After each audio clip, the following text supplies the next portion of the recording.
여러분, 폭군의 셰프 재미있게 보셨나요? 폭군의 셰프가 4회 만에 시청률 11.1%를 기록, 올해 방영된 TVN 드라마 중 최고 시청률을 달성하며 그야말로 주말 드라마의 최강자가 되었습니다.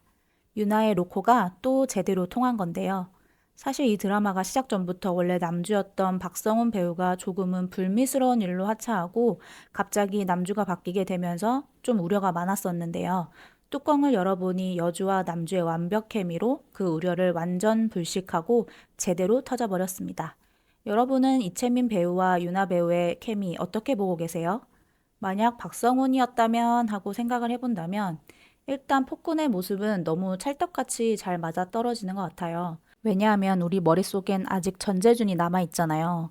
그런 악하고 발작적인 모습은 더글로리에서 익히 봐와서 이현 역에 너무 잘 맞을 것 같은데요.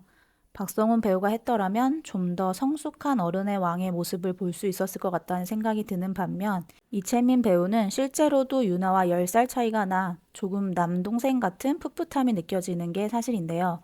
그런데 그런 어린 모습이 나쁘기보다는 이연의 뒷면에 숨겨져 있는 엄마를 향한 그리움이나 외로움, 이런 연약한 모습을 표현하기에는 좀 더 어린 느낌의 이채민 배우가 적합하다는 생각이 듭니다. 그리고 그런 아픔을 가진 이연을 좀 더 성숙한 느낌의 유나가 잘 품어주고 어루만져주는 느낌이라 둘의 케미가 더 좋은 것 같다는 느낌이 있고요. 아무튼 남주 교체는 신의 한 수였다라는 생각이 듭니다. 와, 그런데 전개 속도가 미쳤습니다. 4회 만에 벌써 키스신 등장. 아니, 이런 전개 너무 감사한 거 아닙니까? 아무래도 총 12부작이다 보니 좀 더 전개를 빨리 가져가는 것 같은데요. 4회에서는 대령 숙수를 뽑기 위한 연지원과 나머지 두 숙수들 간의 요리 대결이 있었습니다. 효를 주제로 한 대결에서 연지영은 수락관 관리내관의 힌트를 잘 활용해 대왕 대비가 어렸을 적 엄마가 해주신 된장국에 시원하고 청량한 맛을 구현해내며 승리를 거머쥐었는데요. 그리고 대령 숙수의 자리에 올라서게 됩니다. 그런데 자신이 지정한 대령 숙수를 인정하지 않고 거짓 정보를 흘린 수건과 대화를 하던 중 어머니 얘기로 또 발작 버튼이 눌린 이현이 연숙수가 준비한 된장 파스타를 먹으며 마음을 누그러뜨리게 되고 연숙수 또한 자신처럼 어린 시절 어머니를 여의었다는 것에 동질감을 느끼면서 연숙수에게 좀 더 마음의 문을 열게 되었습니다. 거기에 취기까지 더해져서 키스를 하게 된 것 같은데요.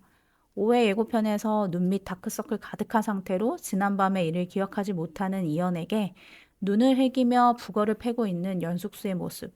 왜 이렇게 웃기고 귀엽나요? 유나가 참 사랑스럽게 귀엽게 연기를 잘 해내고 있는 것 같습니다. 그래도 눈치를 보던 이연도 뭔가 헉 하는 거 보니 간밤에 기억이 난 것 같습니다. 사실 어떤 여자든지 자신은 가질 수 있는 위치이고 승은을 입게 해준다고 표현할 만큼 이연이 여자를 가진다는 건 어려운 것도 이상한 것도 아닌데요. 오히려 그날의 기억을 떠올리고 깜짝 놀라 당황하는 모습은 오히려 연지영에 대한 이연의 마음이 진심이어서일 것 같습니다. 그리고 다크서클이 그렇게 생긴 지영 또한 여러 가지 감정으로 밤새 잠 못 이룬 것 같은데요. 너무 당황스럽고 놀란 마음도 있었겠지만 그 속에는 조금은 설렌 감정도 있지 않았을까요? 그래도 성격이 좀 뭐 같긴 해도 비주얼이 나쁘지 않은 왕이 들이대는데 설렌 감정이 1도 없진 않았을 것 같아요. 그렇게 둘 사이에 미묘한 감정이 생겼기 때문에 앞으로 지영이 여러모로 알게 모르게 이연에게 힘을 실어주고 이연의 미래를 바꿀 수 있는 도움을 줄 것 같은데요. 그 첫 번째 도움이 바로 5회 예고에서 나온 명나라 숙수들과의 요리 대결일 것 같습니다. 조선을 방문한 명나라 사신들은 자신의 나라에서 가장 손꼽히는 숙수들을 3명이나 대동을 했는데요. 그 이유는 바로 조선을 무시하고 업신여겼기 때문이죠. 작은 나라니 식재료도 부족하고 그걸 제대로 요리할 만한 숙수도 없지 하면서 교묘하게 국격을 떨어뜨리는 행동과 발언을 하는 것입니다. 그렇게 해서 문화적으로도 자신들이 우위를 더 과시하고 무역적인 부분에서도 하나라도 조선의 것을 더 빼앗아 가려는 갑질의 행태를 보이는 거죠. 하지만 조선에는 연숙수가 있었으니 그들 마음대로 조선의 코를 납작하게 할 수는 없을 겁니다. 미슐랭 3스타 셰프로서 명나라 사신들도 한 번도 먹어본 적 없는 음식들로 또 눈이 번쩍 떠지고 뒤에 막 식재료가 떠다니는 요리왕 비룡급 리액션을 끌어내겠죠. 저는 이 드라마 보는 재미 중에 음식 먹고 그런 리액션 장면들을 보는 재미도 아주 큰 것 같아요. 드라마 전개상 연숙수가 질 일은 없을 것 같아요. 하지만 위기는 분명히 있을 것으로 보입니다. 대령 숙수가 되기 위해서 다른 숙수들과 대결을 할 때도 재료를 구하는 일부터 난관이 많이 있었잖아요.